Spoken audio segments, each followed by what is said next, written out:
Pope لیو نے ایران جنگ کے حق میں بائبل کے حوالوں کے استعمال کی سخت ترین الفاظ میں مذمت کی۔ پوپ لیو نے سماجی رابطے کی ویب سائٹ پر لکھا، تباہی ہے ان لوگوں کے لیے جو اپنے عسکری، اقتصادی اور سیاسی فوائد کے لیے مذہب اور خدا کے مقدس نام کا غلط استعمال کرتے ہیں اور اس پاکیزگی کو ظلمت اور غلاظت میں گھسیٹتے ہیں۔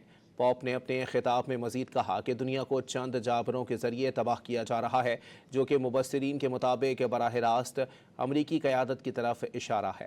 پوپ لیو نے ایران جنگ کے حق میں بائبل کے حوالوں کے استعمال کی سخت ترین الفاظ میں مذمت کی۔ پوپ لیو نے سماجی رابطے کی ویب سائٹ پر لکھا، تباہی ہے ان لوگوں کے لیے جو اپنے عسکری، اقتصادی اور سیاسی فوائد کے لیے مذہب اور خدا کے مقدس نام کا غلط استعمال کرتے ہیں اور اس پاکیزگی کو ظلمت اور غلاظت میں گھسیٹتے ہیں۔ پوپ نے اپنے خطاب میں مزید کہا کہ دنیا کو چند جابروں کے ذریعے تباہ کیا جا رہا ہے، جو کہ مبصرین کے مطابق براہ راست امریکی قیادت کی طرف اشارہ ہے۔